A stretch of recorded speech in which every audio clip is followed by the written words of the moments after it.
मंत्री वसुदेव जी, हमारे राज्य की क्या समाचार है अभी? महाराज, हमारे राज्य में अभी सारी प्रजा बहुत ही प्रसन्न है, क्योंकि आपने उनके करों में कमी की है, जिस वजह से वे अपने उन बचे हुए धन को और अच्छे कामों में लगा रहे हैं। जैसे कि किसान अपने खेतों के लिए नई बैल खरीद रहे हैं, तो वही व्यापारी अपने व्यापार को बढ़ाने के लिए उस धन को खर्च कर रहे हैं। इस तरह से सारे लोग अपने अपने कामों को बढ़ाने में लगे हुए हैं। हमने इसी वजह से तो करों में कमी की है, ताकि लोगों के पास धन बच सके। जब लोगों के पास धन बचेंगे तो वे उस बचे हुए धन को अपने आगे के कामों में लगाएंगे। इससे उनकी तरक्की होगी, और जब प्रजा की तरक्की होगी तो हमारे राज्य की भी तरक्की होगी।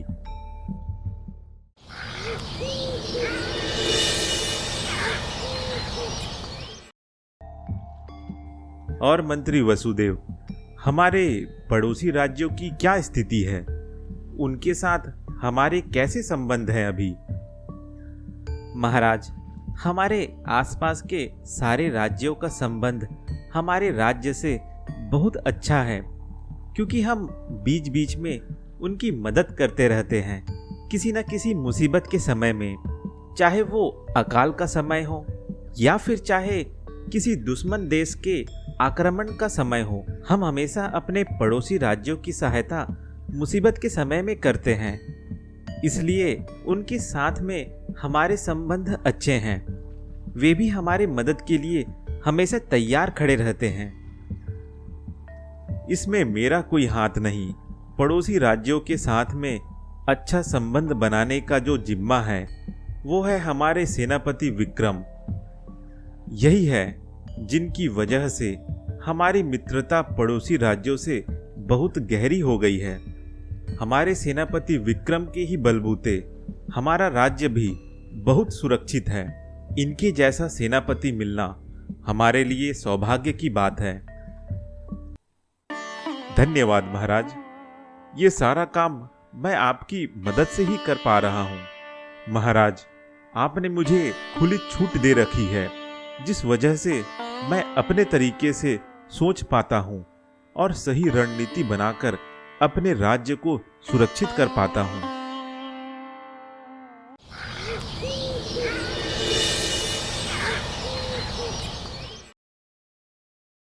मेरे छोटे भाई ओम प्रकाश, तुम इस राज्य के खाद्य सुरक्षा मंत्री हो।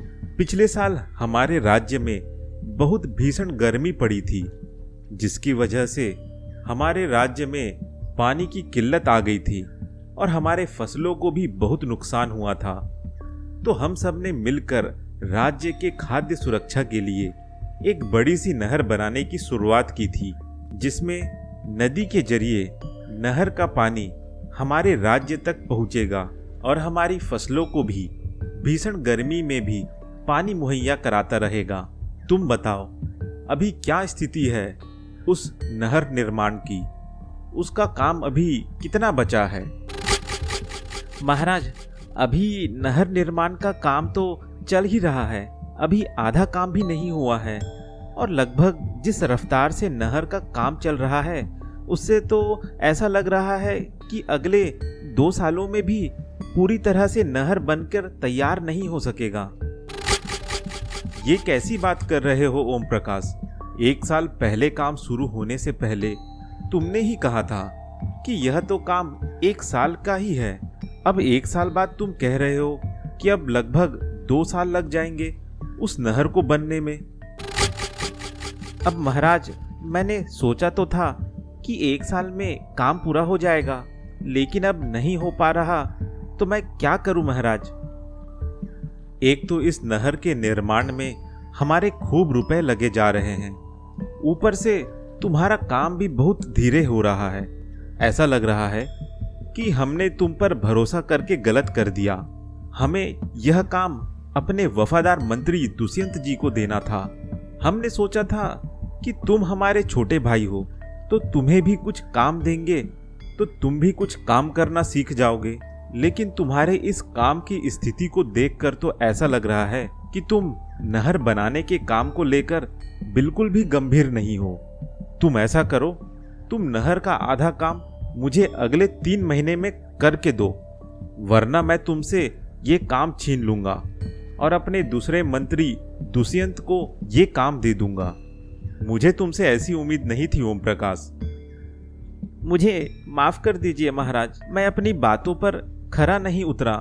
मैं वादा करता हूँ कि मैं 3 महीने में ही नहर का आधा काम करके दिखाऊंगा। आज की सभा यही समाप्त होती है।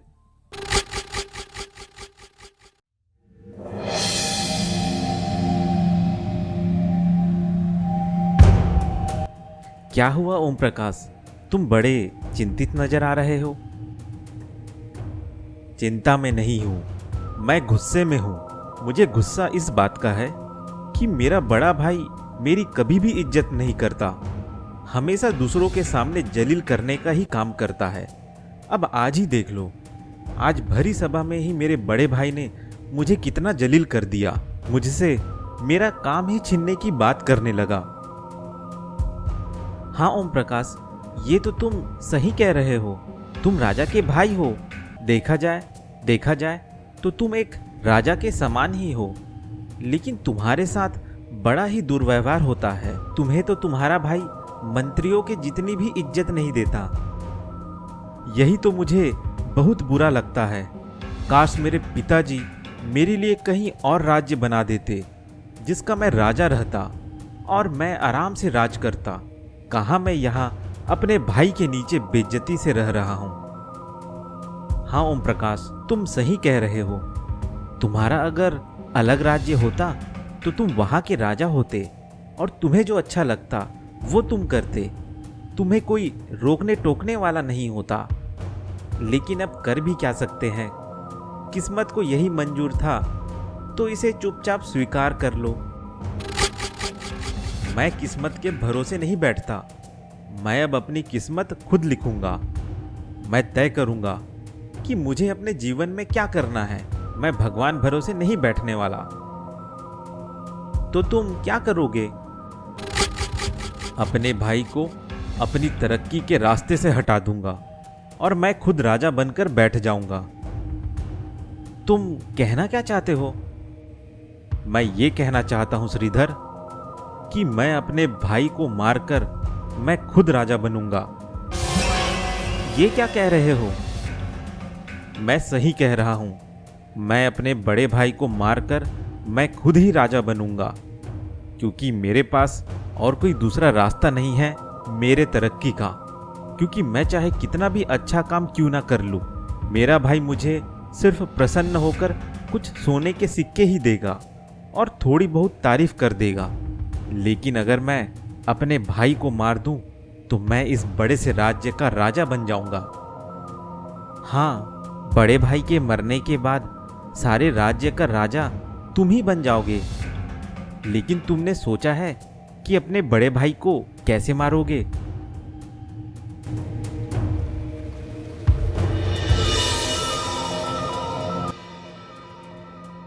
वही तो मुझे समझ नहीं आ रहा, क्योंकि अगर मैं किसी के जरिए अपने भाई को मरवा दूं तो सारा इल्जाम मुझ पर ही आएगा। क्योंकि यहाँ सबको पता है कि मेरा भाई मुझे भरी सभा में जलील करता रहता है और उसके मर जाने पर सबसे बड़ा फायदा मुझे ही होगा।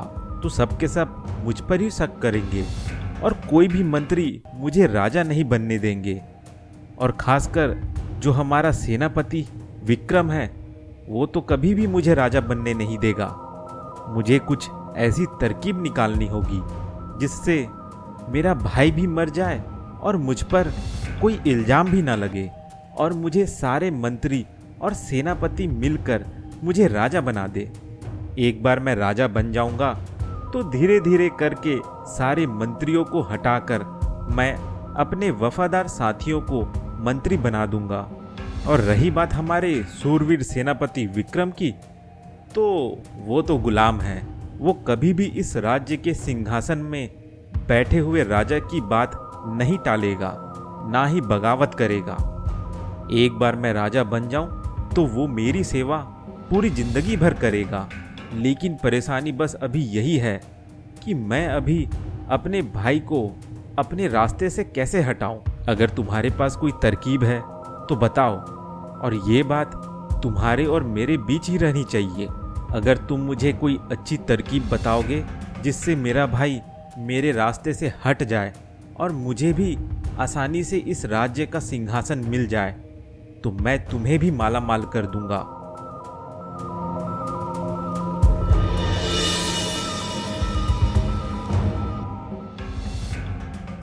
एक रास्ता है ओम प्रकाश। क्या रास्ता है, जल्दी बताओ। मैं एक तांत्रिक को जानता हूँ जो हमारी मदद इस तरह के कार्यों को करने में कर सकता है। अगर हम उनके पास जाकर अपनी परेशानी बताएं तो वो हमें कुछ ना कुछ अच्छा हल खोजकर जरूर बताएगा। तुम्हें कैसे पता कि वो तांत्रिक हमारी इस तरह के काम में मदद करेगा? कहीं उसने हमारी बात राजा को जाकर बता दी तो? तुम मुझ पर भरोसा करो, वो तांत्रिक इसी तरह का ही काम करता रहता है।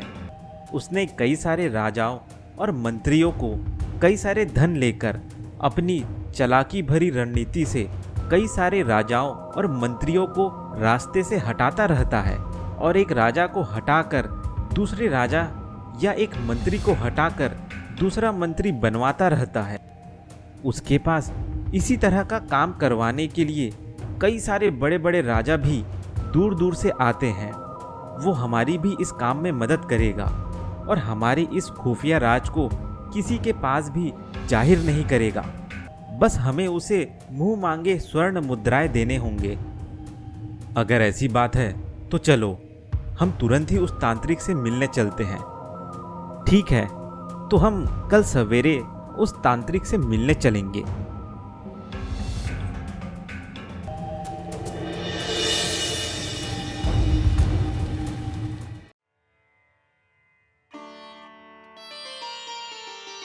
महाराज, हमारे पड़ोसी राज्य ध्वनिपुर के राजा उत्तम सिंह आपके लिए और आपके सुपुत्र सूर्या के लिए अपने राज्य की 100 बीघा जमीन भेंट में दी है। वो ऐसा आपके लिए इसलिए कर रहे हैं क्योंकि आपने उनकी मदद मुसीबत में की थी। जब उनके दुश्मन राज्य ने उन पर हमला किया था तो आपने उनकी मदद के लिए हमारे 500 सैनिक और 100 घुड़सवार भेजे थे उनकी सुरक्षा के लिए। उन्हें मेरा धन्यवाद कहना, और साथ ही साथ ये भी कहना विक्रम कि वो किसी भी चीज की चिंता ना करे। जब भी उन पर किसी भी तरह की आपदा आएगी वो हमेशा बेझिझक होकर हमसे मदद मांग सकते हैं। जी महाराज। विक्रम, भले ही सेना हमने भेजी थी, लेकिन उस सेना का नेतृत्व तुम कर रहे थे। असली इनाम के हकदार तो तुम ही हो। महाराज, ये तो मेरा फर्ज है। मैं यह सब किसी इनाम के लालच में नहीं करता। तुम्हारे जैसा सेनापति मिलना सौभाग्य की बात है। तुमने इस राज्य की सुरक्षा के लिए अपना पूरा जीवन लगा दिया। ना तुम अपने परिवार से मिलने जाते हो और ना ही तुमने शादी की। तुमने अपना पूरा जीवन इस राज्य को बलवान बनाने में लगा दिया। तुम्हारे रहते मुझे किसी भी चीज की कोई चिंता करने की जरूरत ही नहीं पड़ती। महाराज, मैंने कसम खाई है कि मैं पूरा जीवन इस राज्य के सिंहासन पर बैठने वाले राजा की सुरक्षा ही मेरा असली कर्तव्य है। मैं उनके सम्मान के लिए और सुरक्षा के लिए जो हो सके करता रहूंगा। तुम्हारी इसी सच्चाई और कर्म निष्ठा के चलते मैं तुम पर सबसे ज्यादा भरोसा करता हूँ, और इसी वजह से मुझे मेरे पुत्र की सुरक्षा की भी कोई चिंता नहीं होती। जब तक तुम हो तब तक मेरे पुत्र सूर्या का कोई भी बाल भी बांका नहीं कर सकता। आपके पुत्र सूर्या के लिए तो मेरी जान भी हाजिर है महाराज। युवराज के गले में महारानी जी की दी हुई माला बहुत ही मोहक लग रही है हमारे युवराज पर, और साथ ही साथ युवराज के भुजाओं में ये सूर्य का निशान बेहद ही आकर्षक है। हाँ विक्रम, ये माला और सूर्य का निशान हमारे बच्चे की आभा को और भी प्रकाशित करता है। अच्छा तो महाराज, मैं चलता हूं, आप आराम करिए।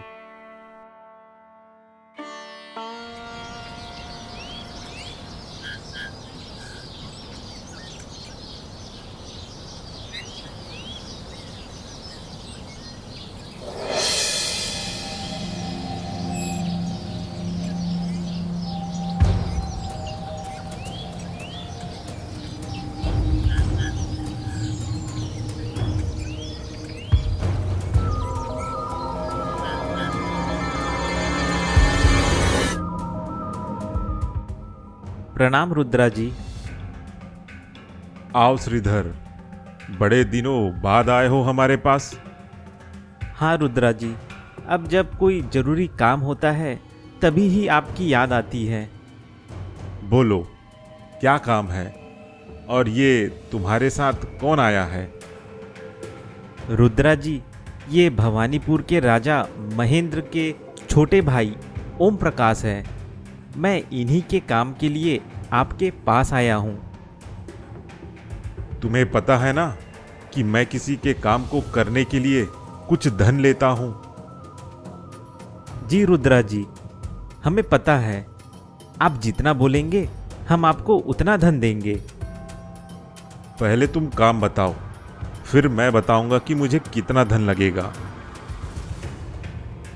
हम भवानीपुर के राजा महेंद्र को राजगद्दी से हटाकर उनके छोटे भाई ओम प्रकाश को राजा बनाना चाहते हैं।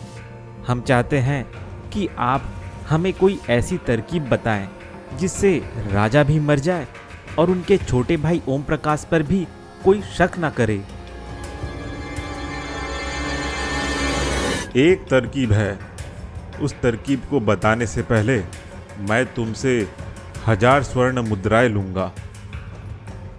जी, हम आपको अभी 1000 स्वर्ण मुद्राएं देते हैं।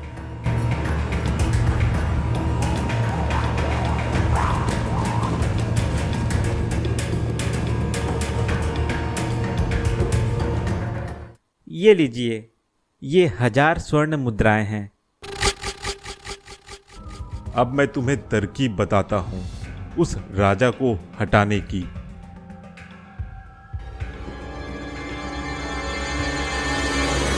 ये 2 गिलास रखो और इसमें राजा और रानी को 1 हफ्ते तक पानी पिलाओ।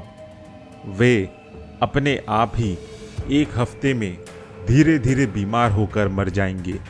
और जब राजा और रानी इस गिलास से पानी पीना चालू करें तो ओम प्रकाश, तुम हफ्ते भर के लिए किसी काम से बाहर चले जाना। जब तुम बाहर रहोगे तो राजा रानी धीरे धीरे बीमार होकर मर जाएंगे और किसी को पता भी नहीं चलेगा कि राजा रानी खुद से नहीं मरे हैं, जबकि उन्हें मारा गया है। बड़े बड़े वैद्यों द्वारा भी ये पता नहीं चल पाएगा कि उनकी मृत्यु कैसे हो गई। सब यही सोचेंगे कि वे बीमारी के चलते कमजोर होकर मर गए। और ओम प्रकाश बाहर रहेगा तो उस पर किसी को शक भी नहीं होगा। ये तो बड़ी अच्छी तरकीब है, हम ऐसा ही करेंगे। याद रखना, लगातार 7 दिन बिना रुके इसी गिलास से पानी पिलाना है, तभी राजा रानी मरेंगे। जी रुद्रा जी, आपका बहुत बहुत धन्यवाद।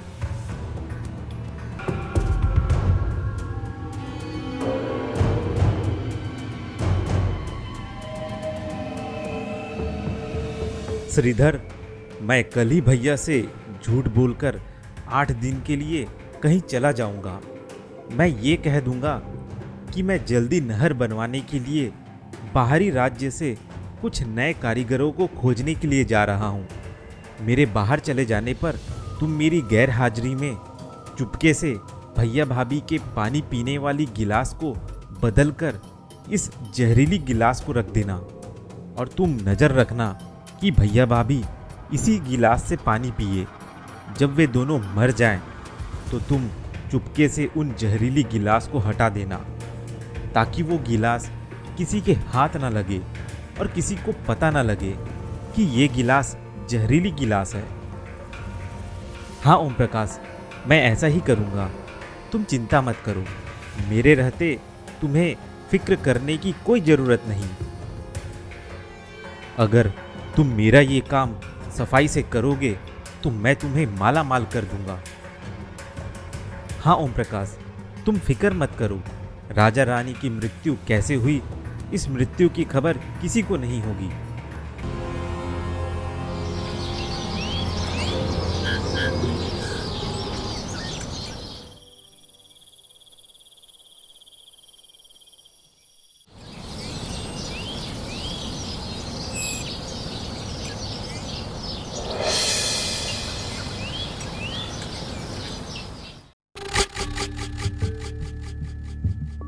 भैया, मैं कुछ दिनों के लिए राज्य से बाहर जा रहा हूँ। कहाँ जा रहे हो और किस काम से जा रहे हो? भैया, मैं नहर बनाने के लिए अच्छे मजदूरों को खोजने के लिए दूसरे दूसरे राज्यों में 8 दिन के लिए भ्रमण करूंगा। अच्छा ठीक है, हो सके तो जल्दी आने की कोशिश करना। जी भैया।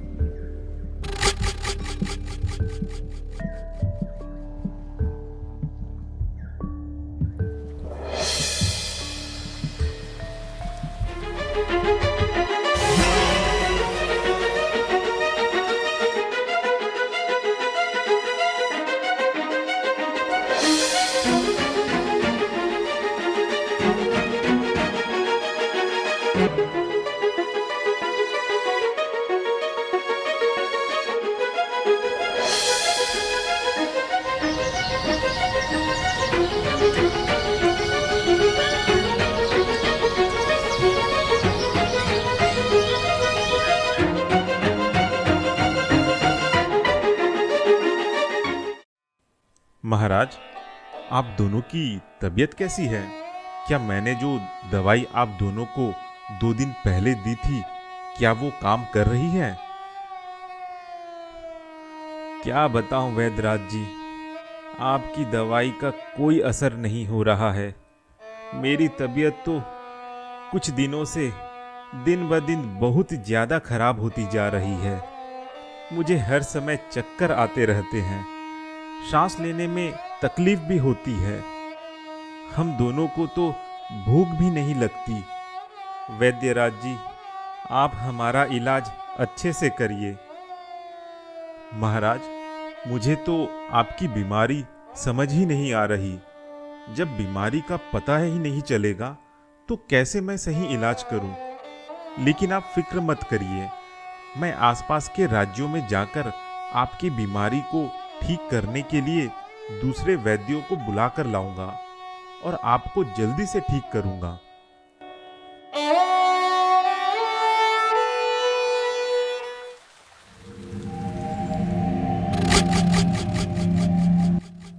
अब तक तो भैया भाभी की तबीयत बहुत खराब हो गई होगी, क्योंकि उस जहरीली गिलास से पानी पीते उन्हें 5 दिन हो गए हैं। अब बस 2 दिन और इंतजार करना है, फिर उन दोनों की मृत्यु हो जाएगी। फिर मैं जाऊंगा महल में नकली आंसू बहाने, ताकि मुझ पर किसी को शक ना हो और सब मुझसे सहानुभूति रखे। बस श्रीधर ने मेरा काम अच्छे से किया हो, तभी ये सब मुमकिन है।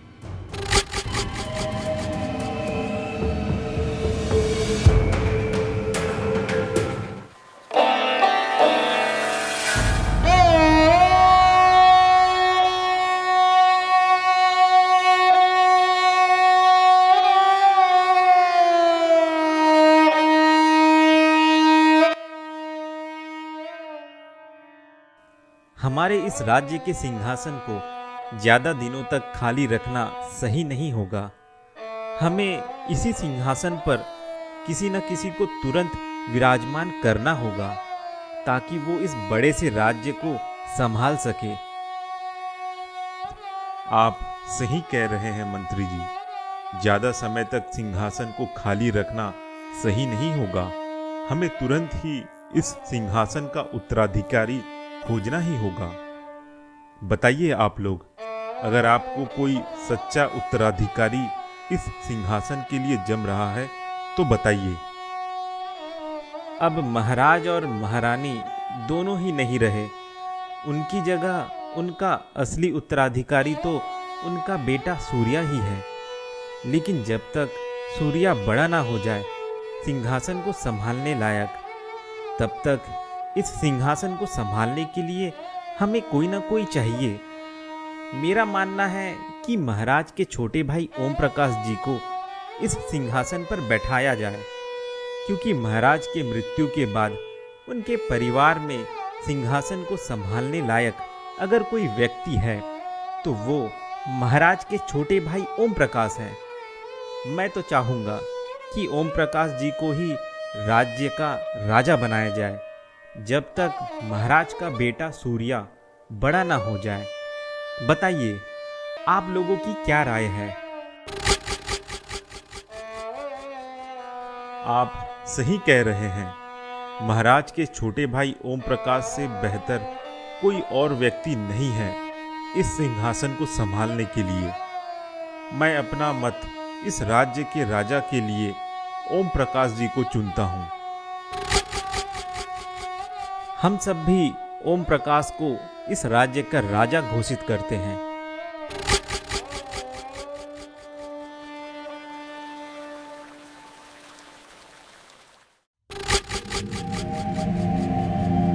बधाई हो ओम प्रकाश, तुम्हें राजा बनने की।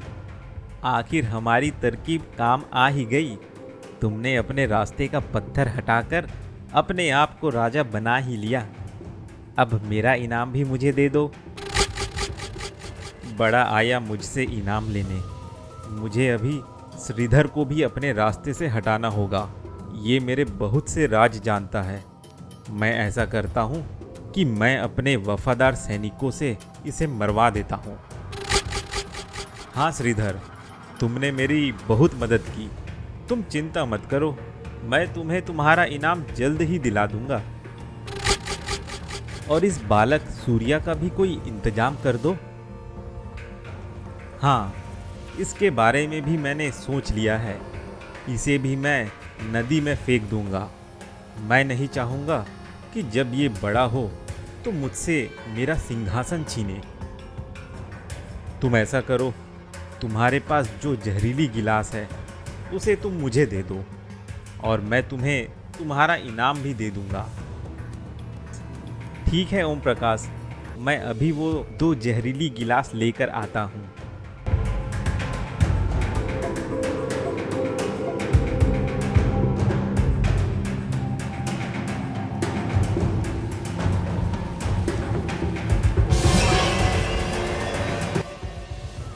तुम लोग मेरे वफादार सैनिक हो। अब मैं इस राज्य का राजा हूँ। मैं तुम्हें जो कहूँगा तुम्हें बिना सवाल पूछे मेरा काम करना होगा। अगर तुम मुझसे वफादारी दिखाओगे तो मैं तुम लोगों को माला माल कर दूंगा। बताइए महाराज, क्या काम है? हम आपके लिए अपनी जान तक न्योछावर करने के लिए तैयार हैं। मैं चाहता हूँ कि तुम दोनों मिलकर चुपके से श्रीधर को मार दो और जंगल में जाकर उसे दफना दो। इस बात की खबर किसी को कानो कान नहीं होनी चाहिए कि श्रीधर को हमने मार के जंगल में दफना दिया है। जी महाराज।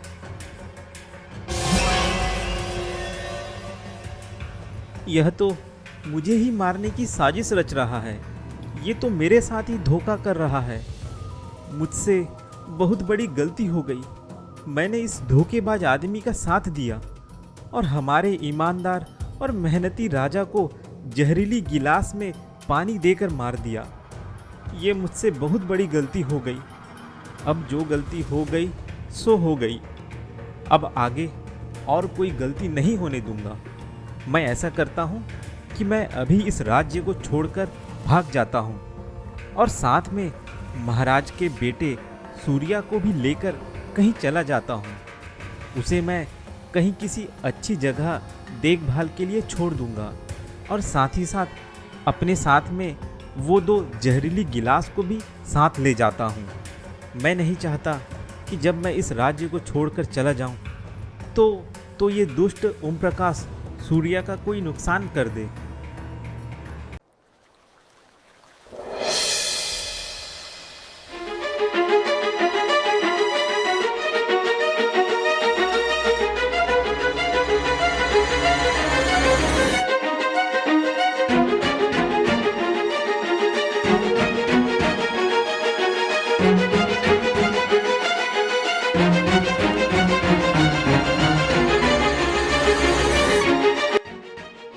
बच्चा कहाँ है? अभी तो यहीं पर था। सैनिकों, कहाँ हो? जल्दी अंदर आओ।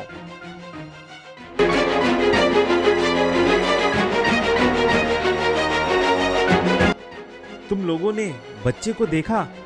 वो अभी यहीं पर सोया हुआ था। नहीं पता महाराज। हाँ, हमने श्रीधर जी को अभी बाहर जाते हुए देखा है। लगता है श्रीधर ने हमारी सारी बातें छुपकर सुन ली। वो सूर्या को अपने साथ लेकर कहीं चला गया। सैनिकों, ऐसा करो, जाओ तुरंत श्रीधर को खोजो और उस बच्चे को और श्रीधर को जहां मिले उन्हें वहीं मारकर दफना दो। इस बात की खबर किसी को भी कानो कान नहीं होनी चाहिए। जी महाराज।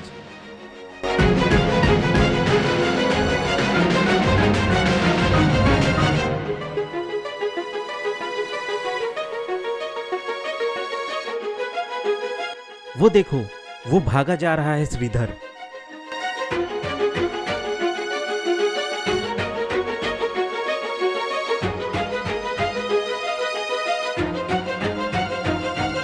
ऐसा करता हूँ, इस जंगल में छुप जाता हूँ। अब रात में इस जंगल में जंगली जानवरों का डर तो रहता है, लेकिन मैं क्या करूँ? अगर मैं इस जंगल में नहीं छुपूंगा तो सैनिक मुझे मार देंगे। मेरे पास बस यही एक रास्ता है, मैं इस जंगल में छुप जाता हूँ। बाकी भगवान की मर्जी। अगर वो मुझे बचाना चाहे तो मुझे इस जंगल में रात भर रहने के बाद भी मैं बच जाऊंगा।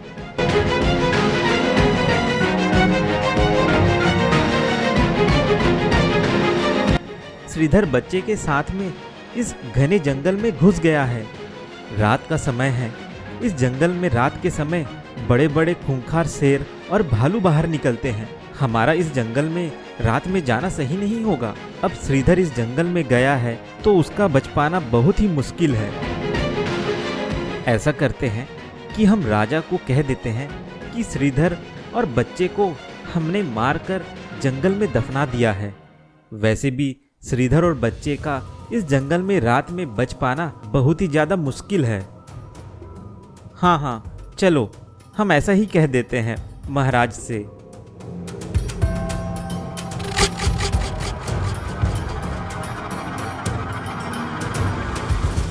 क्या हुआ सैनिकों? श्रीधर और बच्चा मिला तुम्हें? जी महाराज, श्रीधर महल से भागते हुए जंगल की ओर चला गया। हमने जंगल में ही उन्हें पकड़कर वहीं मारकर दफना दिया। चलो, अच्छा हुआ, मेरा एक काम और पूरा हो गया। और तुम दोनों इस बात की खबर किसी को नहीं होने देना कि मैंने तुम लोगों को श्रीधर को मारने को कहा था। जी महाराज जी।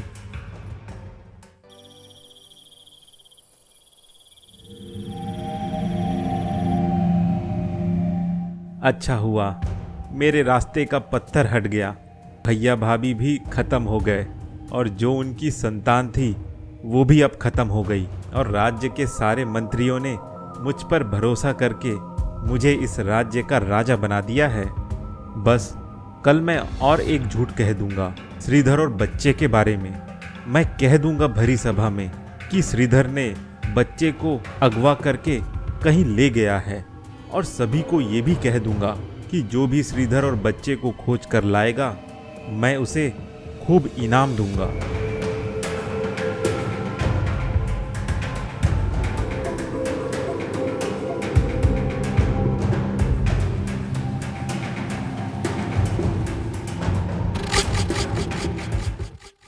मैं आप लोगों के सामने अत्यंत दुखी मन से एक बात बताना चाहता हूँ। वो बात ये है कि हमारे युवराज सूर्या को हमारे दुष्ट मंत्री श्रीधर ने अगवा करके इस महल से कहीं और लेकर चला गया है। हमें नहीं पता कि क्यों श्रीधर ने ऐसा काम किया, लेकिन मैं आप सभी से मदद चाहता हूँ। मैं ये चाहता हूँ कि जो भी श्रीधर को पकड़कर मेरे पास लाएगा और मेरे युवराज को सही सलामत मुझे ला कर देगा, उसे मैं 10,000 स्वर्ण की मुद्राएं भेंट करूँगा। महाराज, आप उसकी चिंता ना करें। मैं सारे राज्यों में उस दुष्ट श्रीधर को खोज कर निकाल लूँगा। जब वो दोनों जिंदा होंगे तभी तो तुम खोज कर लाओगे बेवकूफ़।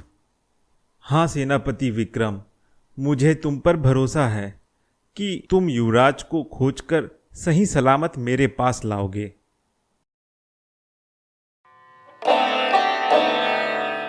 मैंने अपने महाराज और महारानी को मारने की षड्यंत्र में उनके छोटे भाई का साथ देकर बहुत बड़ी गलती कर दी। मैं भी लालच में आकर उस दुष्ट ओम प्रकाश की बात मान गया और हमारे नेक और दयालु राजा रानी को जहर देकर मार दिया, और इसके साथ साथ मैंने अपना जीवन भी बर्बाद कर दिया। अच्छा खासा मैं मंत्री के पद पर था, मेरा जीवन भी अच्छा चल रहा था, लेकिन थोड़े से धन के लालच के चलते मैंने बहुत बड़ा अनर्थ कर दिया। अब मैं इस युवराज सूर्या को कहाँ लेकर जाऊं?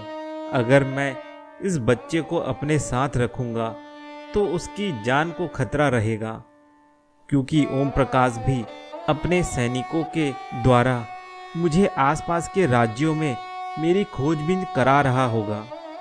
अगर मेरे साथ ये बच्चा उन सैनिकों के हाथ पकड़ा गया तो हम दोनों की जान खतरे में आ जाएगी। मैं ऐसा करता हूँ कि इस बच्चे को किसी जंगल में रह रहे कबीले में छोड़ देता हूँ और मैं भागकर कहीं दूर चला जाता हूँ। बीच बीच में मैं छुप छुप कर इस बच्चे को देखने आता रहूँगा।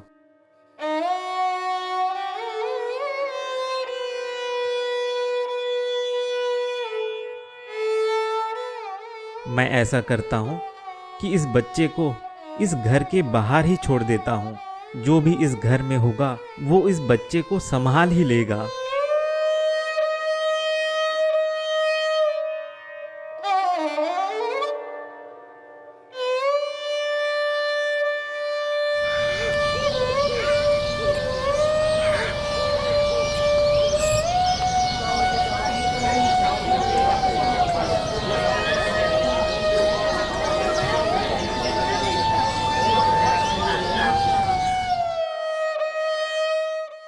हमारे राज्य की महंगाई भी बहुत बढ़ गई है।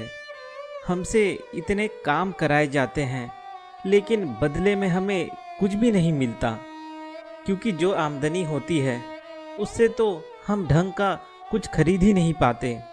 हमारे राज्य में हर तरफ भूखमरी और गरीबी फैली हुई है। न खाने को ढंग का खाना है, न पहनने को ढंग का कपड़ा है। बस दिन रात काम करते रहो और बदले में थोड़े से धन पाओ। 25 साल पहले क्या दिन थे। हर महीने उत्सव मनाया करते थे हम सभी। जितना काम करते थे उससे ज़्यादा पगार मिलती थी। हमारे राज्य में व्यवसाय भी बड़े अच्छे से फल फूल रहे थे। लोग बड़े खुश थे, हमेशा तरक्की के बारे में ही बातें किया करते थे। लेकिन जब से महाराज महेंद्र जी खत्म हुए हैं और उनकी जगह उनके छोटे भाई ओम प्रकाश ने राज्य की गद्दी को संभाली है, तब से पूरे राज्य में हर जगह अराजकता फैली हुई है। अब हम कर भी क्या सकते हैं सिवाय इस बेवकूफ़ महाराज को झेलने के। ये महाराज तो बस हर दिन अपने महल में कुछ न कुछ महोत्सव कराते रहता है।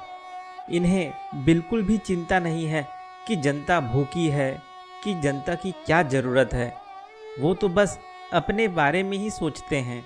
हम चाहते तो इस राज्य को छोड़कर हम किसी दूसरे राज्य में भी जा सकते थे, लेकिन इस दुष्ट ओम प्रकाश ने जनता को इस राज्य को छोड़कर किसी और राज्य में जाने की पाबंदी लगा कर रखी है। वो नहीं चाहता कि इस राज्य की जनता इस राज्य को छोड़कर कहीं और जाए अच्छे काम की तलाश में। वो चाहता है कि यहाँ की जनता बस यही उनकी गुलामी करती रहे।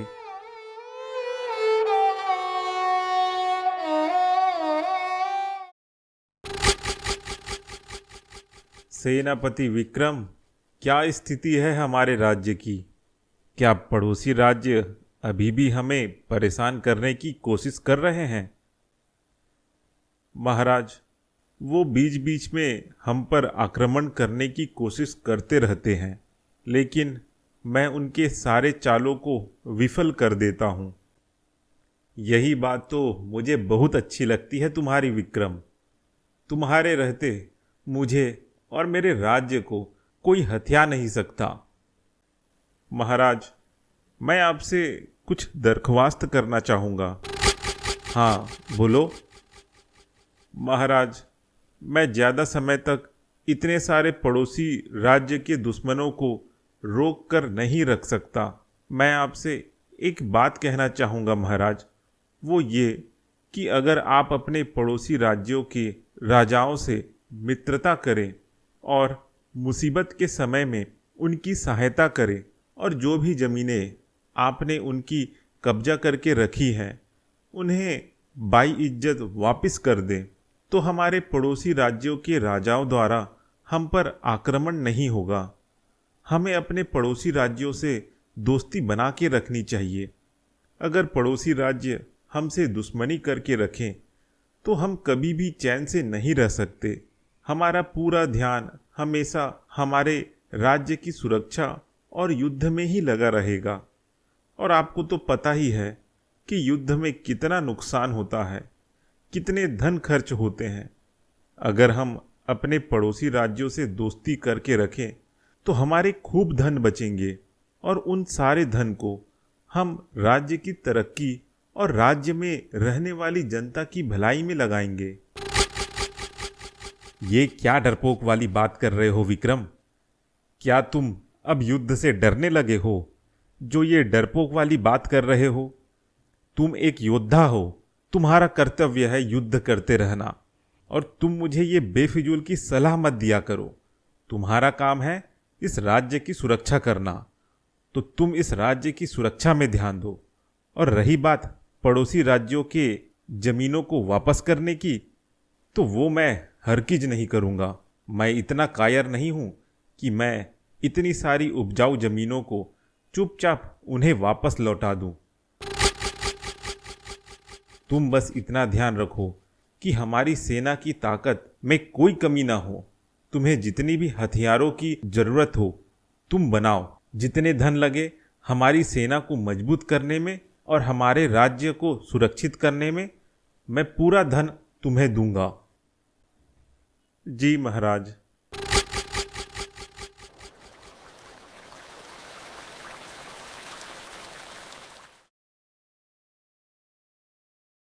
सेनापति विक्रम जी, आप बड़े दुखी नजर आ रहे हैं। क्या हुआ? महाराज ने आपको फिर कुछ कह दिया? क्या बताऊं, मैं इस महाराज से परेशान हो गया हूं। ना इस राजा को अर्थशास्त्र का कोई समझ है, ना ही राजनीति की कोई समझ है। बस बेवकूफ़ों की तरह कुछ भी फैसला लेता रहता है। महाराज से क्या बात हो गई सेनापति जी?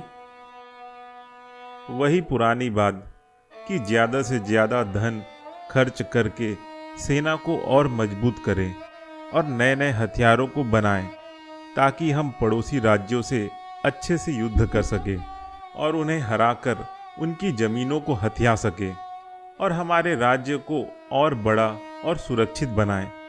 जबकि मैं ये सारी चीज़ें नहीं चाहता।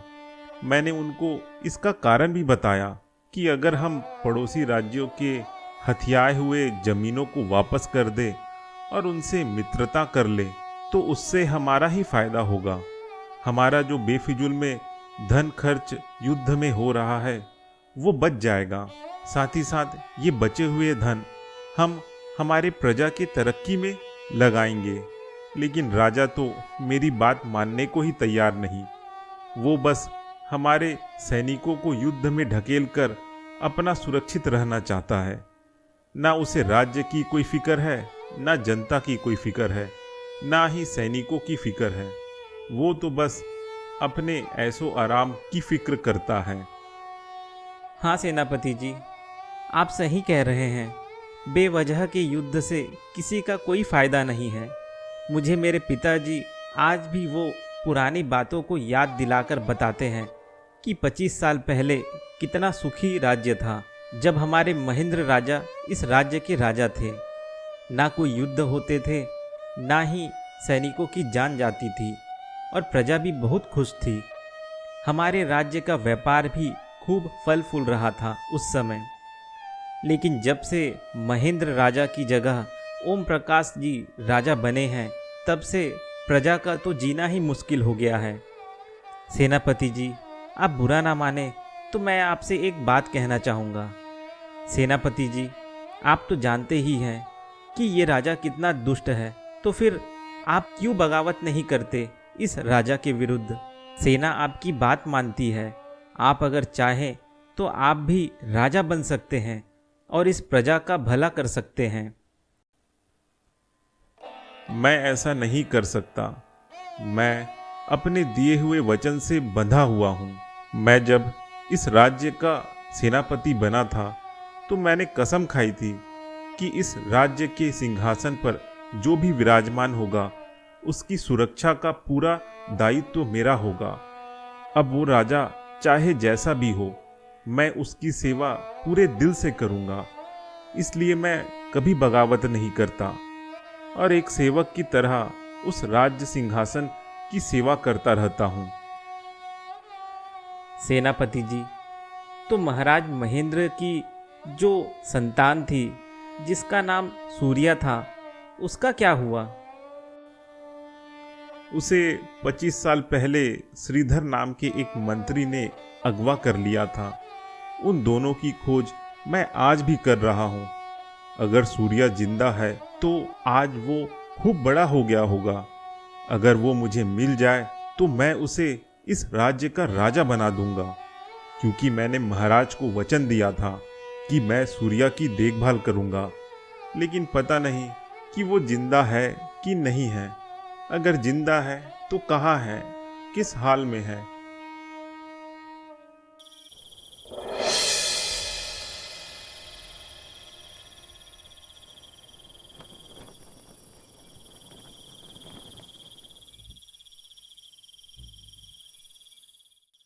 जीतू, जल्दी जल्दी सारी कीमती चीज़ों को बोरी में भरना चालू करो। अब ये सब मुझे मत बता वीरू, मुझे पता है कि क्या चीज़ कीमती है और क्या चीज़ कीमती नहीं है। सूर्या कहाँ है? वो और भी कुछ कीमती चीज़ें खोजने अंदर गया होगा, क्योंकि हम दोनों से ज़्यादा कीमती चीज़ें तो वही चुराता है। बस डर तो यही है कि वो चोरी करते समय कुछ ज़्यादा ही खतरे मोल लेता है, और उसके इस खतरे मोल लेने के चक्कर में हम भी कई बार फंसते फंसते बचे हैं। अरे वो सब छोड़ो वीरू, और आसपास में देखो कि कौन कौन सी कीमती चीज़ें हैं जिसे हम चोरी कर सकते हैं। अगर हम फंसे भी तो हमें सूर्या बचा लेगा।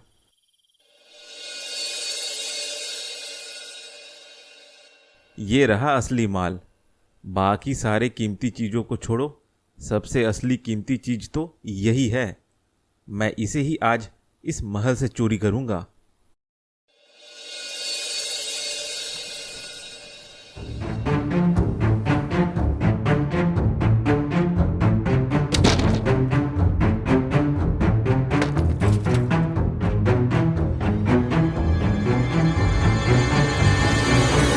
तुम्हें कुछ सुनाई दे रहा है? हाँ, कुछ तो हलचल हो रही है। लगता है कोई चोरी करने के इरादे से महल में घुसा है। चलो जल्दी से अंदर चलते हैं।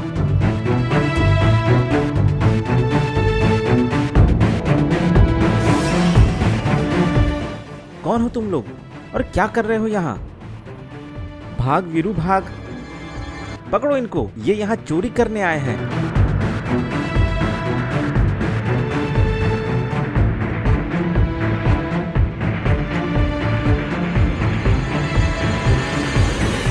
इधर से चलो मेरे साथ।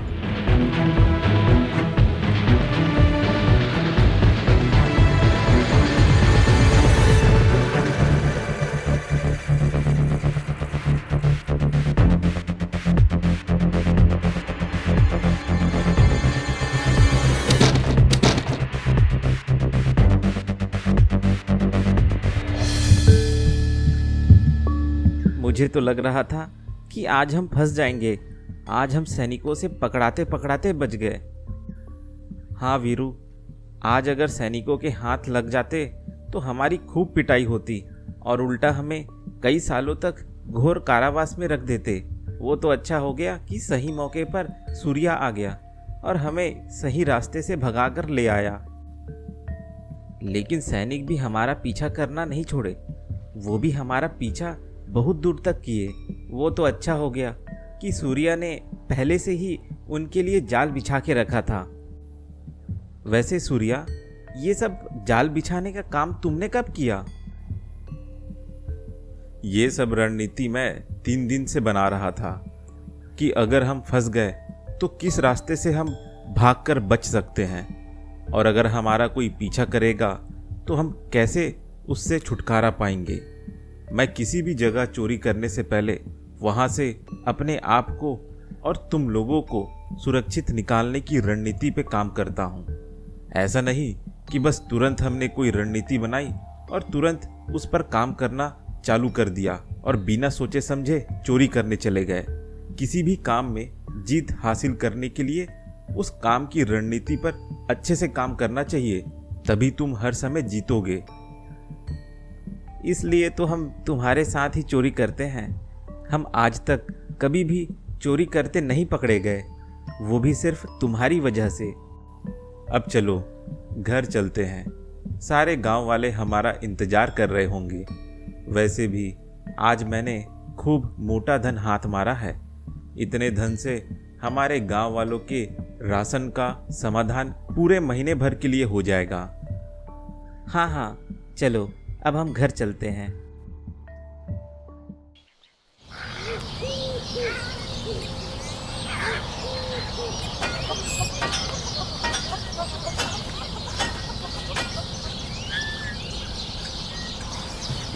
आज मैं बड़ी खुशी के साथ में आज तुम लोगों को यह बताना चाहता हूँ कि सूर्या ने फिर से एक बड़े महल पर बड़ा हाथ मारा है और खूब सारा धन लूट कर आया है।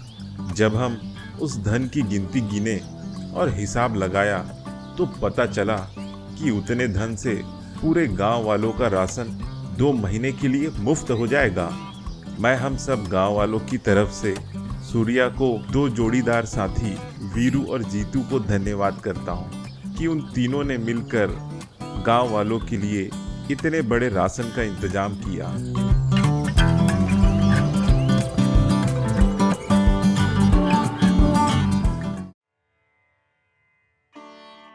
काका, आपकी तबीयत कैसी है अब?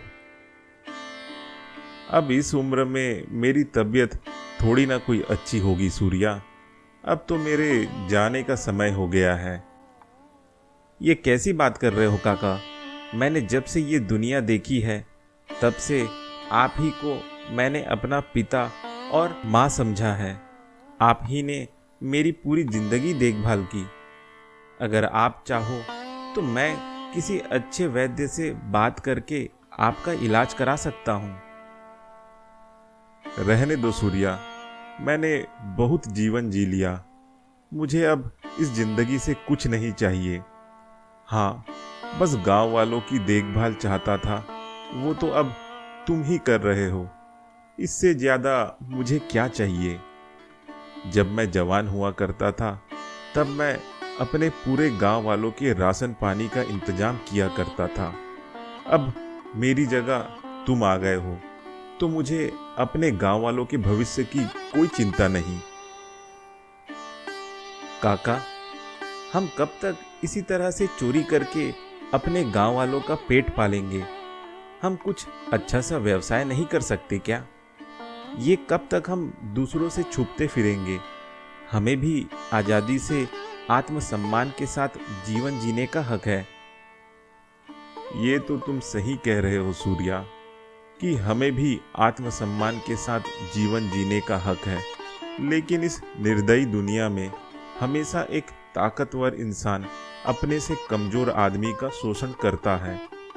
जब मैं भी जवान हुआ करता था और हमारे गांव में भी जितने जवान लोग हुआ करते थे, हम सभी व्यवसाय करने की कोशिश किया करते थे, एक राज्य से दूसरे राज्य, लेकिन हमें उन राज्यों से भगा दिया जाता था दूसरे व्यवसायियों द्वारा, क्योंकि उनकी मिली भगत होती थी वहाँ के सैनिकों के साथ, जिसकी वजह से आज तक हमें किसी भी राज्य में कोई व्यवसाय करने का हमें मौका ही नहीं देते। उल्टा हम जिस जंगल में रह रहे हैं वहाँ के फल सब्जियाँ, लकड़ियाँ, सारे कीमती चीज़ों को आसपास के राज्य वाले अपने मर्जी से ले जाते हैं, जबकि हम इस जंगल पर ही निर्भर हैं जिससे हमारा जीवन यापन होता है। लेकिन इन राजाओं को हमारी तनिक भी फिक्र नहीं, इसलिए हमें अपने आप को जिंदा रखने के लिए इस तरह के चोरी चकारी के काम करने पड़ते हैं। अगर हमें कोई काम दे दे तो हम काम क्यों ना करें, हम भी अच्छा जीवन जीना चाहते हैं, लेकिन हम इन्हीं राज्यों के द्वारा निकाले हुए लोग हैं जिन पर किसी का ध्यान नहीं जाता, इसलिए हमने अपना जीवन चलाने के लिए चोरी करना पड़ता है। और इसे तुम गलत ना समझो, तुम जो भी कर रहे हो अपने लोगों के लिए कर रहे हो, उन्हें जिंदा रखने के लिए कर रहे हो। काका, आप चिंता मत करिए, मैं जब तक जीवित हूँ इन गांव वालों की सुरक्षा का काम मेरे जिम्मे है। मैंने भी इन गांव वालों की सेवा के लिए कभी शादी नहीं की, वो तो भगवान की किस्मत थी कि तुम्हें किसी ने मेरे दरवाजे पर छोड़ दिया था, तो तुम मेरा सहारा बन गए। काका, तो क्या आपको कुछ भी नहीं पता कि मेरे माँ पिताजी कौन हैं, मैं कहाँ से आया हूँ? नहीं सूर्या बेटा, मुझे तुम्हारे माँ पिताजी के बारे में कुछ नहीं पता, और ये भी नहीं पता कि तुम कहाँ से आए हो। बस इतना था कि तुम्हारे हाथों में एक सूरज का चिन्ह है और तुम्हारे गले में एक माला थी जो आज भी तुम्हारे साथ है। इसके अलावा मैं तुम्हारे बारे में कुछ नहीं जानता, ना ही मैं तुम्हारा नाम जानता था। वो तो मैं तुम्हारे भुजाओं में सूरज का निशान देखा तो मैंने तुम्हारा नाम सूर्या रख दिया।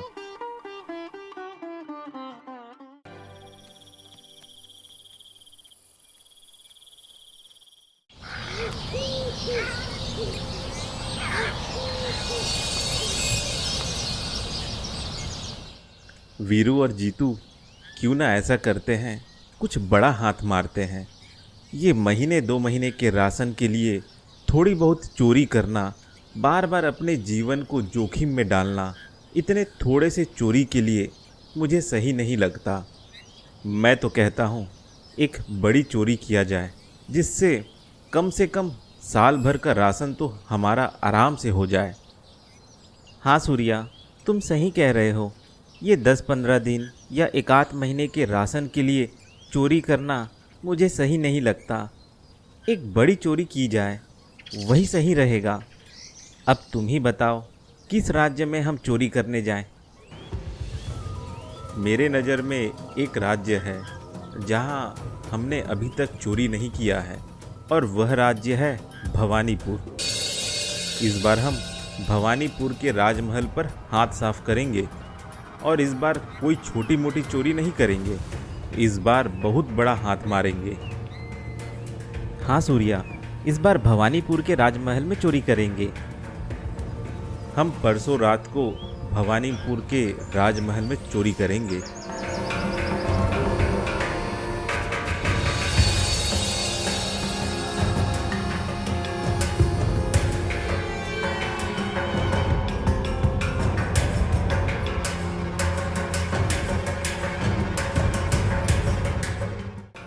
तुम दोनों अलग अलग जगहों में जाओ और देखो कौन कौन सी कीमती चीज़ें हैं जिसे हम चोरी कर सकते हैं, उन्हें चोरी करते जाओ। ये नहीं कि कोई भी कम कीमती चीज़ों को तुम उठा लाओ। हमें ध्यान रखना है कि हम जितनी ज़्यादा कीमती चीज़ों को उठाएंगे उतना ही हम लंबे समय तक चोरी करने से बचेंगे। अब जाओ जल्दी। हाँ सूर्या।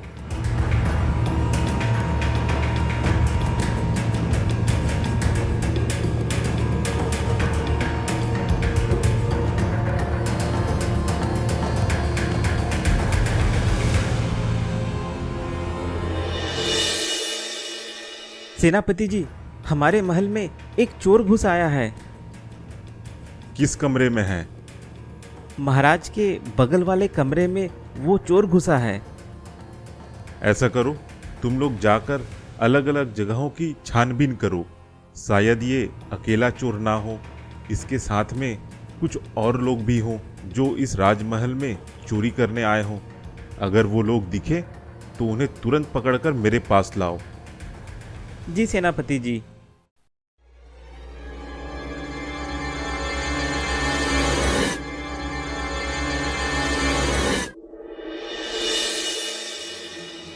कौन हो तुम लोग? तुम्हारी कैसी हिम्मत हुई हमारे राजमहल में घुसकर चोरी करने की?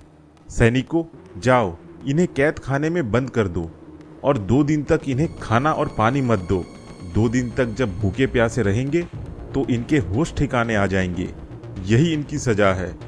और साथ में इनके सारे हथियार और औजार उन्हें भी जब्त कर लो।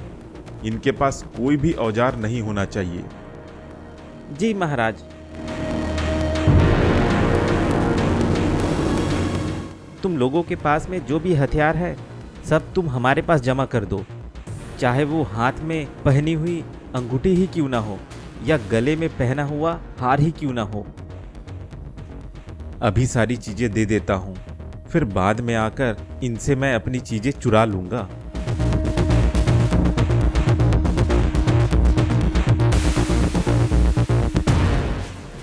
भाई सूर्या, हम तो पूरी तरह से फंस गए। अब हम क्या करें? हाँ भाई सूर्या, हम पहली बार चोरी करते पकड़े गए। अब क्या करें सूर्या भाई?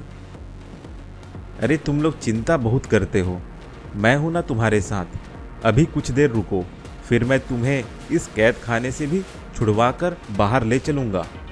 मैंने अपने पास एक लोहे की तार छुपा कर रखी है। मैं उसके जरिए इस कैद खाने के ताले को खोलकर हम यहाँ से भाग जाएंगे। और रही बात मेरे ताबीज की, जिसे मैंने उन सैनिकों को दे दिया है, उसे मैं बाद में आकर इस महल से चुराकर वापस ले जाऊंगा, क्योंकि वो मेरे बचपन की एक निशानी है।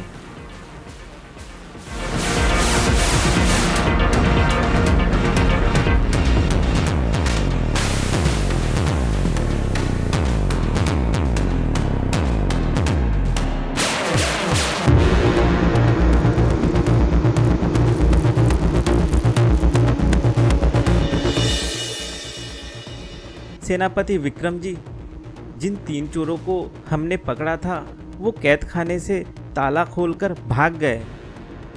ये कैसे हो गया? क्या कैद खाने का ताला टूटा हुआ था कि ताले को खोला गया था? सेनापति जी, ताले को खोला गया था, उसे तोड़ा नहीं गया है। तो इसका मतलब वो तीनों चोर अपने साथ कुछ औजार भी लेकर गए थे कैद खाने के अंदर। तुम लोगों ने ठीक से उनकी जांच नहीं की और सीधा उन्हें कैद खाने में भेज दिया। अब छोड़ो, जो हो गया सो हो गया। तुमने उनके कुछ सामान जब्त किए थे ना? जी सेनापति जी। दिखाओ मुझे, क्या सामान थे?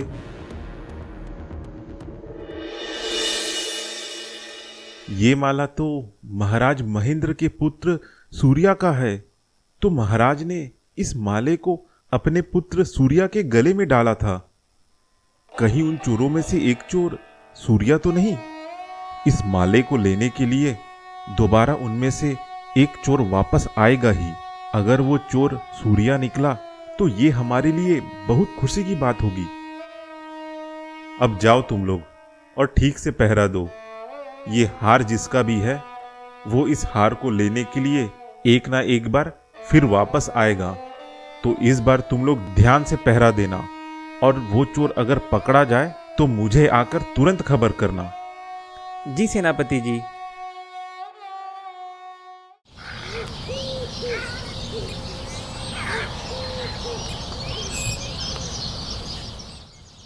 यार सूर्या, कल तो हमारी जान बाल बाल बची।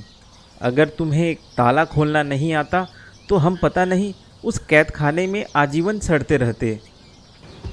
तुम किस चीज़ को लेकर चिंता में हो? अब तो हम वहाँ से भाग आए हैं, अब वहाँ दोबारा नहीं जाएंगे। तुम लोग नहीं जाओगे, लेकिन मैं जाऊंगा। ये कैसी बात कर रहे हो? वहाँ फिर क्यों मरने के लिए जा रहे हो? मैं अपने उस बचपन के हार को लेने जाऊंगा। वो मेरे लिए बहुत कीमती हार है, और आज रात को ही मैं जाऊंगा उस महल में उस कीमती हार को लेने के लिए।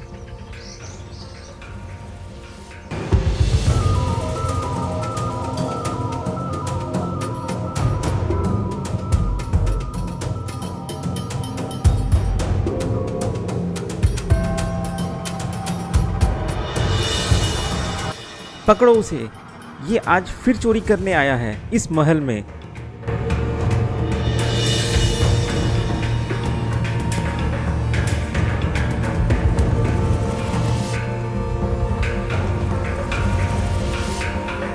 सेनापति जी, ये चोर आज फिर महल में चोरी करने आया है।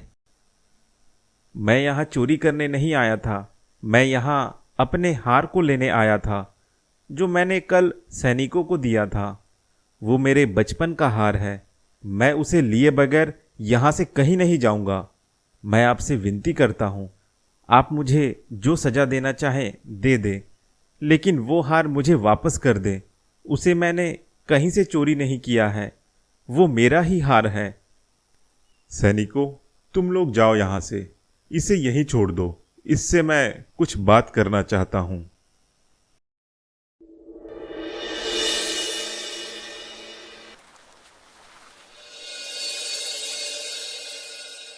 तुम सच बताओ, क्या यह तुम्हारा हार है कि तुमने इसे कहीं से चुराया था? सेनापति जी, ये मेरा ही हार है, मैंने इसे नहीं चुराया है। ये बचपन से ही मेरे गले में था। इसका मतलब यही हमारे महाराज महेंद्र का सुपुत्र सूर्या है।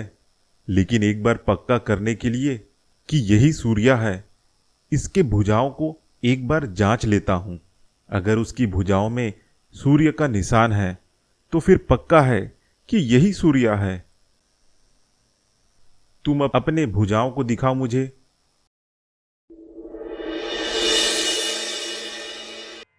हाँ, यही सूर्या है। आखिरकार हमें हमारे इस राज्य का असली उत्तराधिकारी मिल ही गया।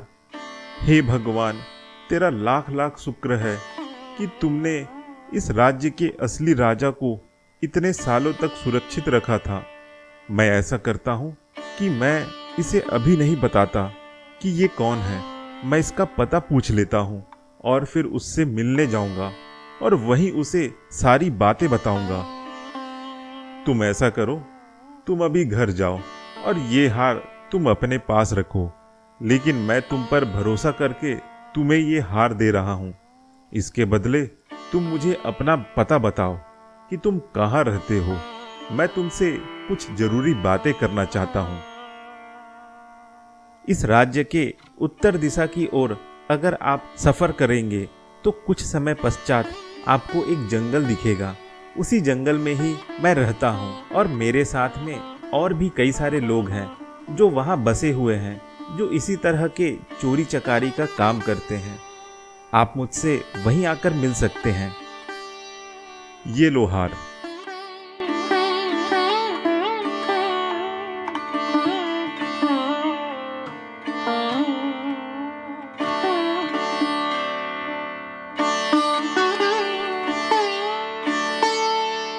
मैं कल ही जाकर इससे बात करूंगा और इसे सारा सच बताऊंगा कि ये असलियत में कौन है।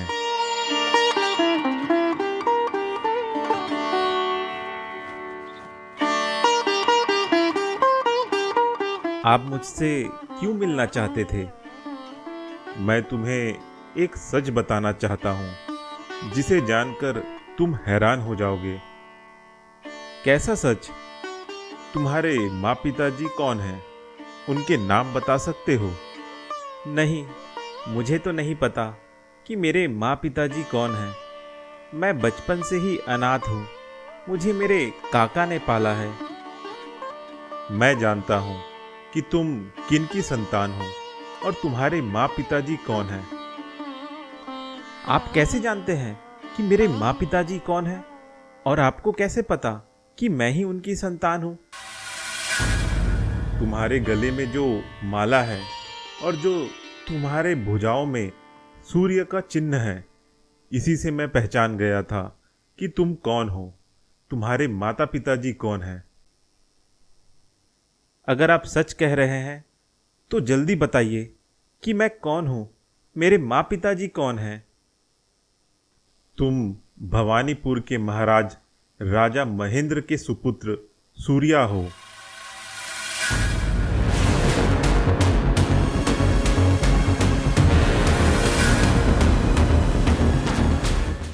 अरे, ये तो सेनापति विक्रम है। लगता है उन्होंने सूर्या को खोज ही लिया। चलो अच्छा है, सेनापति विक्रम ने सूर्या को खोज ही लिया। वैसे मैं तो बीच बीच में यहाँ आकर जांच परख करता ही रहता हूँ कि राजकुमार सूर्या ठीक है कि नहीं। लेकिन ये जानकर अच्छा लगा कि सेनापति विक्रम ने भी सूर्या को खोज निकाला। ये क्या कह रहे हैं आप? मैं एक राजा का बेटा हूँ? हाँ, मैं सही कह रहा हूँ। तुम एक राजा के बेटे हो, तुम एक राजकुमार हो। तो मेरे माँ पिताजी ने मुझे क्यों अकेला छोड़ दिया? क्यों मुझे उन्होंने अपनाया नहीं? मैं बताता हूँ कि तुम्हारे साथ बचपन में क्या हुआ था।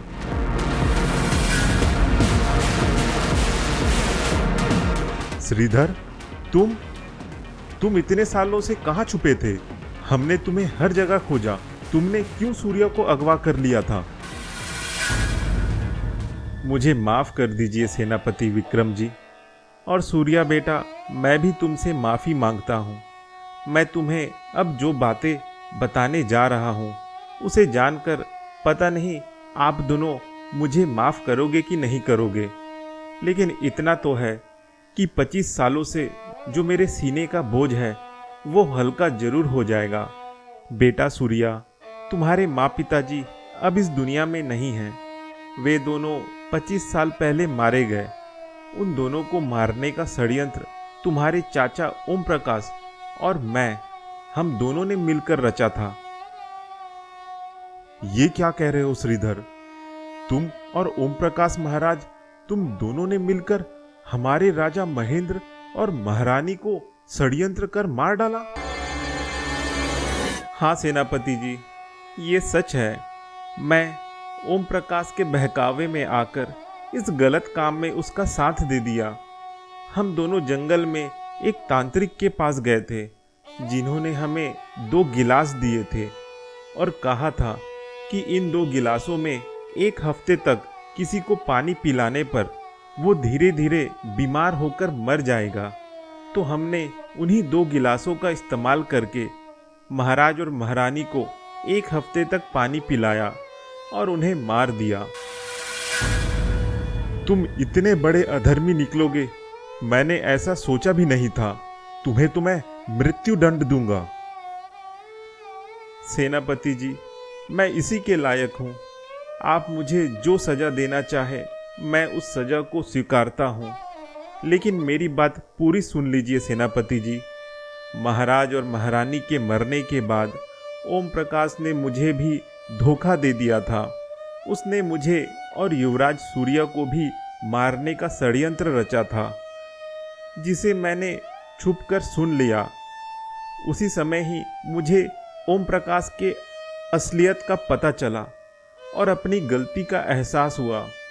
इसलिए अपनी गलती को सुधारने के लिए मैंने सूर्या को ओम प्रकाश से बचाने के लिए सूर्या को अपने साथ लेकर उस महल से भाग गया ताकि मैं सूर्या की जान बचा सकूं। और फिर मैंने सूर्या को अपने साथ न रखकर जंगल के एक गांव में ही किसी घर के सामने रख दिया ताकि उसे गांव के लोग संभाले। मैंने अपने पास सूर्या को इसलिए नहीं रखा क्योंकि अगर मैं ओम प्रकाश के सैनिकों द्वारा पकड़ा जाता तो मुझे तो वो मार ही देते।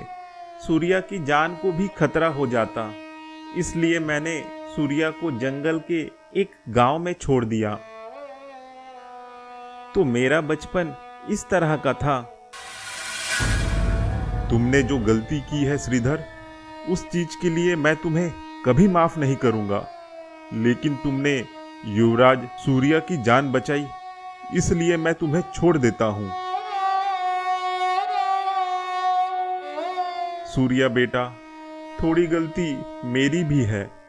महाराज और महारानी ने मुझ पर भरोसा करके उस राज्य की सुरक्षा का काम मुझ पर दिया था। लेकिन मुझे बिल्कुल भी भनक नहीं लगा कि महाराज का छोटा भाई ओम प्रकाश ऐसा काम करेगा। ऊपर से महाराज के जाने के बाद से मैंने उस दुष्ट ओम प्रकाश का 25 साल से साथ दिया है। अब मैं उसका साथ बिल्कुल भी नहीं दूंगा। मैंने महाराज महेंद्र से वादा किया था कि मैं भवानीपुर राज्य के राजा की सुरक्षा जीवन भर करूंगा। लेकिन अब पता चल गया है कि असली राजा कौन है, और असली राजा तुम हो। और मैं वचन देता हूं कि मैं तुम्हें वापस से भवानीपुर राज्य के सिंहासन पर बैठा कर ही रहूंगा। इस काम में मैं भी तुम्हारा साथ दूंगा, ताकि मैं भी अपनी गलती थोड़ी बहुत सुधार सकूं। जब से महाराज महेंद्र जी का स्वर्गवास हुआ है, तब से भवानीपुर राज्य घोर अंधकार में डूब गया है। वहाँ की जनता बड़ी परेशान है। हमें भवानीपुर राज्य की जनता के लिए जल्द से जल्द कुछ करना होगा।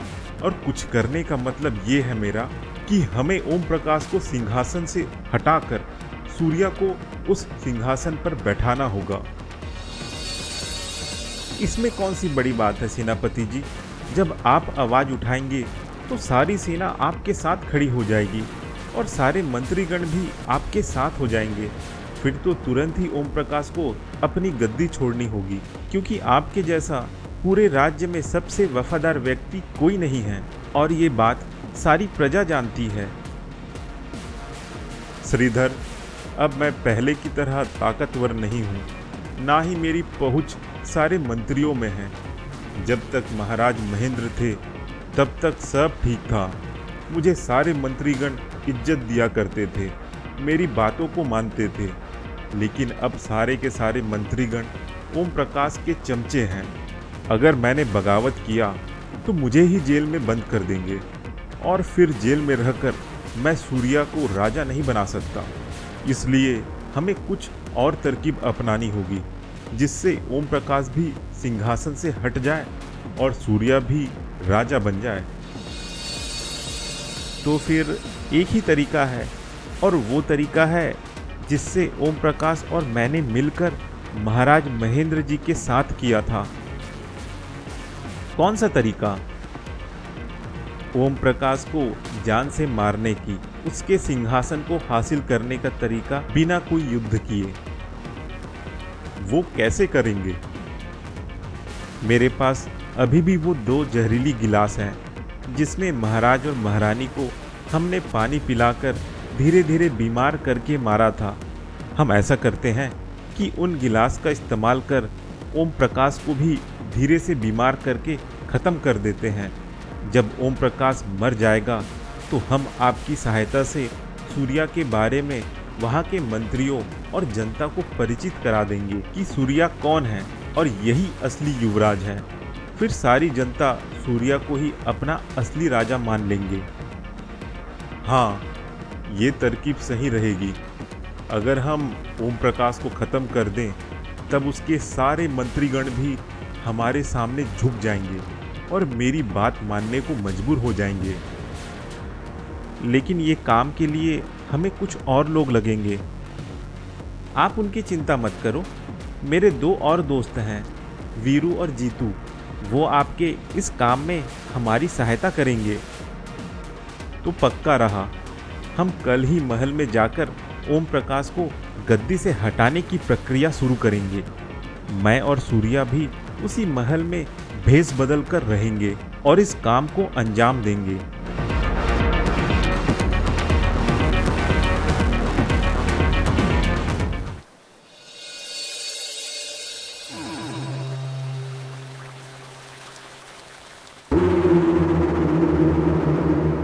श्रीधर, तुम यहाँ बगीचे में माली का काम करना, और वीरू और जीतू तुम सूर्या के साथ राजा के पास रहना और उनकी सेवा करना और उन्हें उसी जहरीली गिलास से पानी पिलाने का काम करना।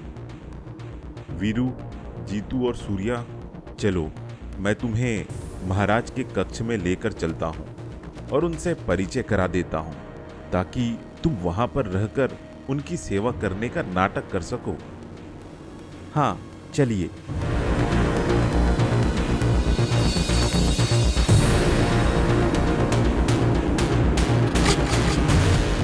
प्रणाम महाराज। ये किन्हें लेकर आए हो विक्रम मेरे पास?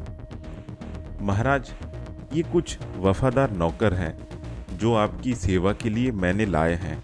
इन पर मुझे पूरा भरोसा है, ये आपकी सेवा अच्छे से करेंगे। अब सेनापति, तुम अगर इन्हें लाए हो तो अच्छे ही होंगे।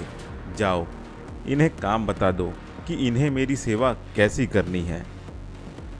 जी महाराज।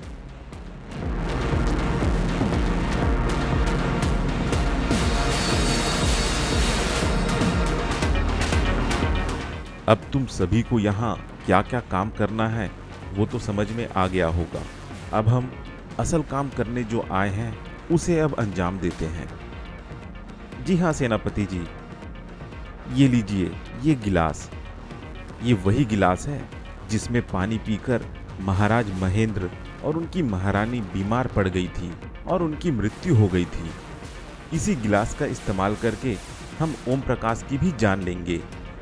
हाँ श्रीधर, हम इसी गिलास का इस्तेमाल करके ओम प्रकाश को भी बीमार करेंगे और उसे धीरे से बीमार करके मार देंगे। कल से ही वीरू और जीतू इसी गिलास में ओम प्रकाश को हर रोज पानी पिलाने का काम करेंगे 1 हफ्ते तक।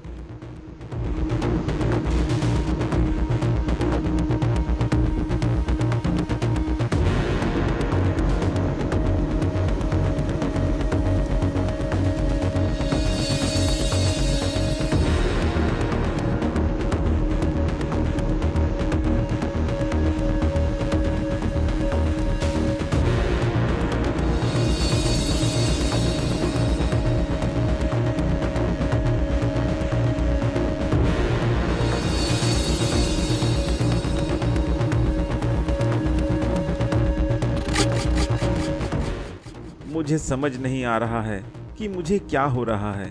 मेरे शरीर में बिल्कुल भी ताकत नहीं है, ना भूख लगती है, ना ही कुछ काम करने का मन होता है। अब तो सांस लेने में भी तकलीफ हो रही है।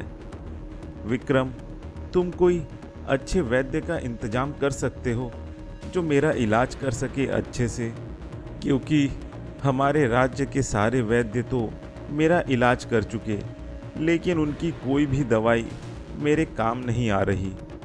अब मैं तुम पर ही भरोसा करता हूँ। मैं तुम्हें आदेश देता हूँ कि तुम आज ही जाओ और आज के आज ही अच्छे से वैद्य को लेकर आओ और मेरा अच्छे से इलाज करो। जी महाराज, आप उसकी चिंता मत करें। मैं आपके लिए अच्छे से अच्छा वैद्य खोज कर लाऊंगा और आपका इलाज उसी वैद्य से कराऊंगा।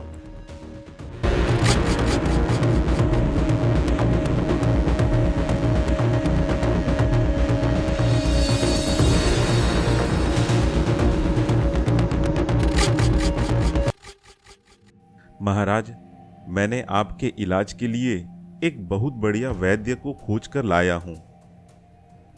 विक्रम, अब तुमने खोज कर लाया है तो अच्छा ही वैद्य होगा। वैद्यराज जी, मेरा जल्दी से इलाज करिए। मेरी तो जान निकली पड़ी है। मुझे तो समझ ही नहीं आ रहा है कि मुझे क्या बीमारी है। ना ही मैंने कुछ गलत खाया है, ना ही कोई ऐसा काम किया है जिससे मैं बीमार पड़ जाऊं। आप चिंता मत करिए। आपके शरीर को देखकर, आपके हालचाल को देखकर ऐसा लग रहा है कि आपको एक गंभीर बीमारी ने जकड़ कर रखा है। मैं आपको बिना छुए ही आपकी बीमारी पहचान गया हूँ। मेरे पास एक दवाई है जिसे आपको पानी में घोलकर हर दिन पीना है। फिर आप देखिएगा कि कुछ ही दिनों में आप भले चंगे हो जाएंगे। अब जल्दी से मुझे वो दवाई दीजिए वैद्यराज जी। मैं ऐसा करता हूँ कि मैं ये दवाई आपके सेनापति विक्रम को दे देता हूँ। वो आपको नौकरों के जरिए हर दिन दवाई देते रहेंगे। फिर आप देखिएगा, कुछ ही दिनों में आपकी तबीयत ठीक हो जाएगी। ठीक है वैद्यराज जी, आप दवाई विक्रम को दे दीजिए।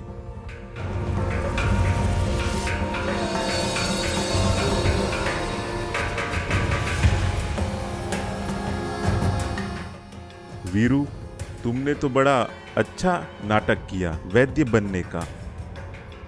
अरे कहाँ सेनापति जी, मैं तो डर के मारे कांप रहा था, लेकिन फिर भी कैसे तैसे करके अपना काम कर दिया मैंने। तो सेनापति जी, आप कौन सी दवाई देंगे ओम प्रकाश को? अरे उसे कौन दवाई देगा, उसे वही गिलास में पानी बस दूंगा और यही कहलवा दूंगा कि इस पानी में हमने दवाई डाल दी है।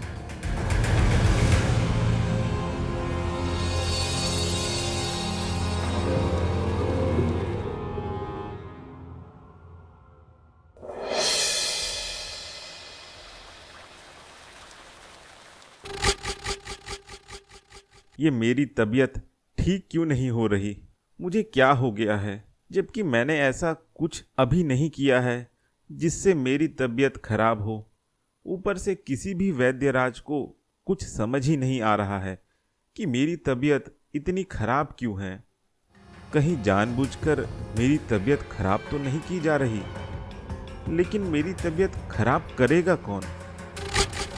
हाँ, एक चीज़ मैंने गौर करना भूल ही गया कि जब से मेरे आसपास नए नौकर आए हैं, तब से मेरी तबीयत खराब होने लगी है। कहीं ये इन्हीं नौकरों की चाल तो नहीं? शायद हो सकती है। आज आने दो उन नौकरों को, उनसे मैं सब उगलवा दूंगा, जो भी सच होगा।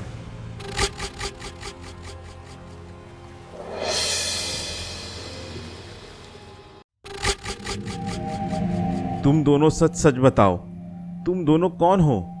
तुम दोनों कहाँ से आए हो?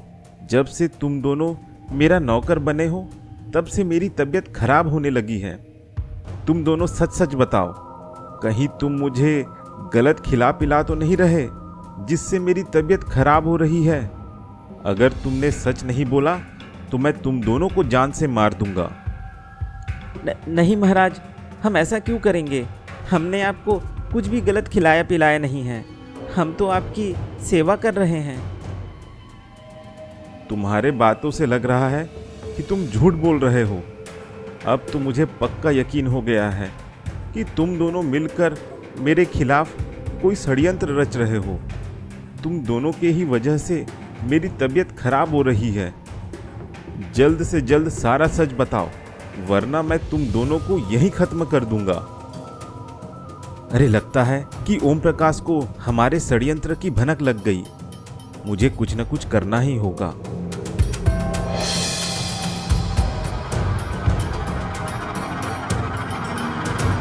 कौन हो तुम तीनों? तुम तीनों मिले हुए हो ना? तुम तीनों मुझे मिलकर मारना चाहते हो? सच सच बताओ कि कौन हो तुम लोग। मैं अभी अपने सेनापति को बुलाता हूँ। विक्रम, कहाँ हो? जल्दी आओ।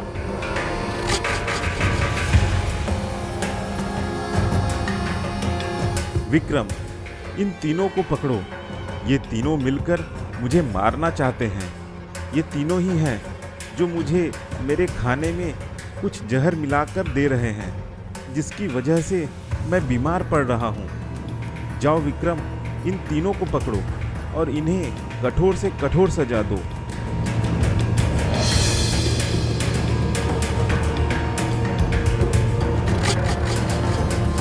ये क्या कर रहे हो विक्रम?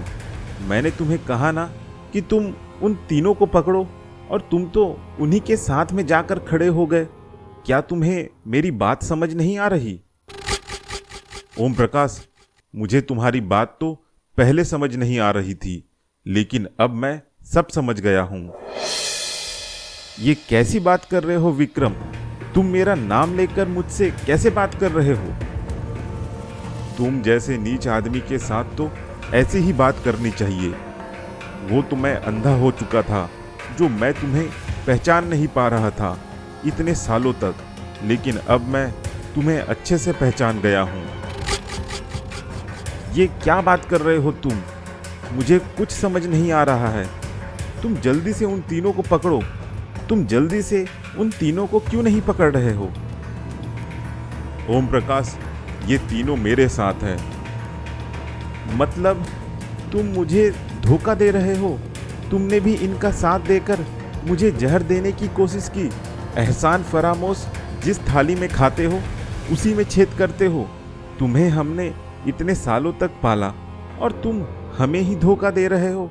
तुम जैसे नीच आदमी को तो नरक में भी जगह नहीं मिलेगी। नीच आदमी मैं नहीं, तुम हो, और धोखा मैंने नहीं दिया है, तुमने दिया है। श्रीधर, सामने आओ।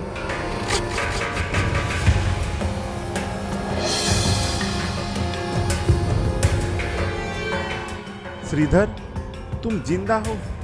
तुम्हें तो मैंने 25 साल पहले सैनिकों से मरवा दिया था। तुम कैसे जिंदा बच गए? मैं ही बस अकेला जिंदा नहीं बच गया था, मेरे साथ इस साम्राज्य का राजा महेंद्र महाराज का पुत्र सूर्या भी जिंदा बच गया है। तो सूर्या भी जिंदा है? वो कहाँ है? ये है सूर्या, इस राज्य का असली राजा। हम सब ने मिलकर तुम्हें उसी जहरीली गिलास में पानी पिलाया जिसमें तुमने महाराज और महारानी को 25 साल पहले पानी पिलाकर मारा था। अब हमें इस राज्य का असली राजा मिल गया है। अब हमें तुम्हारी कोई ज़रूरत नहीं। हम तुम्हें भी खत्म कर देंगे। हम तो चाह रहे थे कि तुम्हें धीरे धीरे जहरीली गिलास में पानी पिलाकर धीरे से मार देंगे, बीमार करके। लेकिन तुमने हमारी सारी चालें पहले से ही पता चल गई। लेकिन कुछ नहीं होता, हम तुम्हें फिर भी खत्म करेंगे अपने इन्हीं हाथों से। मुझे माफ कर दो, मैंने जानबूझकर ऐसा नहीं किया था। मैं धन की लालच में आकर अंधा हो गया था, इसलिए मुझसे ऐसा बहुत बड़ा अनर्थ हो गया। मुझे माफ कर दो।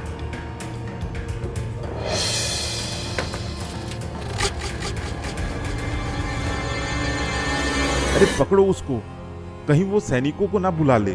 अगर सैनिकों को खबर हो गई तो हमारे सारे किए कराए काम चौपट हो जाएंगे।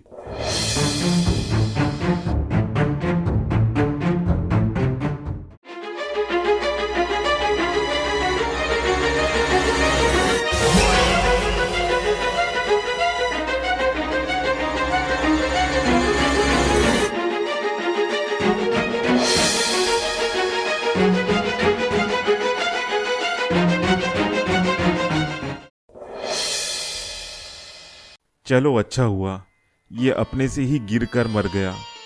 मैं सभी को ये कह दूंगा कि महाराज ज्यादा बीमार होने की वजह से परेशान थे, जिस वजह से उन्होंने अपनी जान ले ली।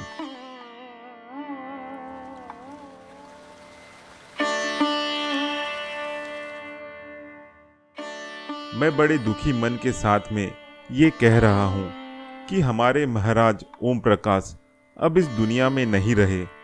उनकी तबीयत ज़्यादा खराब होने की वजह से उन्होंने अपनी जान ले ली। इस बात का हमें बहुत दुख रहेगा।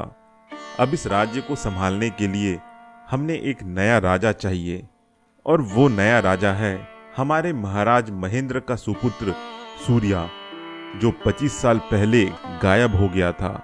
वो अब वापस आ गया है। इसके गले में वही माला है जिसे महाराज महेंद्र और महारानी ने पहनाया था। साथ ही साथ इसकी भुजाओं में वही सूर्य का चिन्ह है जो हमारे युवराज सूर्या के हाथों में था। यही हमारा असली राजा है। अब यही हमारे इस साम्राज्य को संभालेंगे।